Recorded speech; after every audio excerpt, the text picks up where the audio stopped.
ኢትዮጵያ በነርሲንግ ተመርቃችሁ በኒውዮርክ ቦርድ ኦፍ ነርሲንግ አፕላይ ስታደርጉ የምትሰሩት አንድ ትልቅ ስህተት አለ።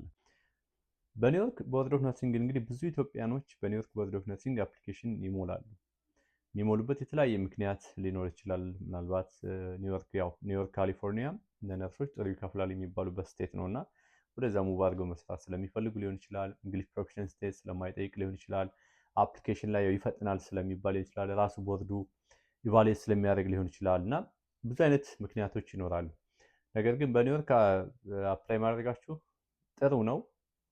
ነገር ግን ሌሎችም ቦርዶች ለምሳሌ እንግሊሽ ፕሮፊሽንሲ የማይጠይቁ ሌሎችም ስቴቶች እንዳሉ እሱን ኮንሲደር ብታደርጉ ጥሩ ነው።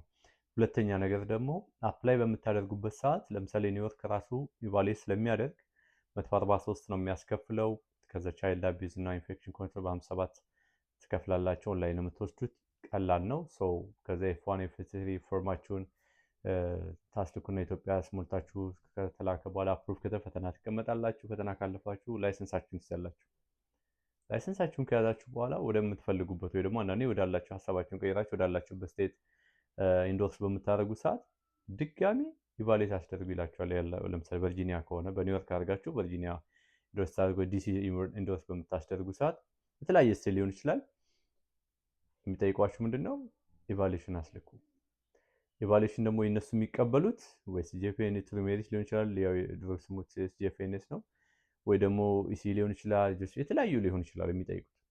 ስለዚህ መጀመሪያ እኔ ሰጀስት ማድረጋችሁ በኒውዮርክም ኢቫሉዌት ብታደርጉ ማድረግ ያለባችሁ በሲጂፒኤንኤስ ወይ ደግሞ ትሩ ሜሪት በሱ ኢቫሉዌት ብታደርጉ ያቀልላችኋል። ካልሆነ ግን ድጋሚ ከኢትዮጵያ ከጤና ቢሮ ክልል ያላችሁ ከክልል ጤና ቢሮ ወይ ደግሞ አዲስ አበባ ያላችሁ ከአዲስ አበባና ምግብና መድኃኒት ድጋሚ ዶክመንት ከትምህርት ቤታችሁ ድጋሚ ዶክመንት ታስልኩ ነው ማለት ነው።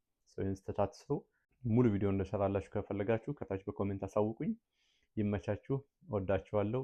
አሬን ላይሰንሳችሁን በእነዚህ አይነት ምክንያቶች አታዘግዩት። ይሄ ቪዲዮ ብዙ ሰዎች ጋር እንዲደርስ ሼር አድርጉት፣ ላይክ አድርጉ፣ ኮመንት አድርጉ። ዩቲዩብ ቻናሌን ቻርም ቲዩብ የሚለውን ዩቲዩብ ቻናሌን ሰብስክራይብ አድርጉ። አመሰግናለሁ። በሌላ ቪዲዮ ደግሞ ለፋርማሲ ለላቦራቶሪ ባለሙያዎች ላይ ኢንጂነሮች ወይ ደግሞ ወደ ትምህርት መግባት የምትፈልጉ ኢትዮጵያ ስራው ልጨርሳችሁ ሊሆን ይችላል፣ ኢትዮጵያ ዲግሪ ይዛችሁ ሊሆን ይችላል፣ ወደ ትምህርት መግባት ለምትፈልጉ ቪዲዮዎች እሰራላችኋለሁ። እወዳችኋለሁ። ይመቻችሁ። መልካም ቀን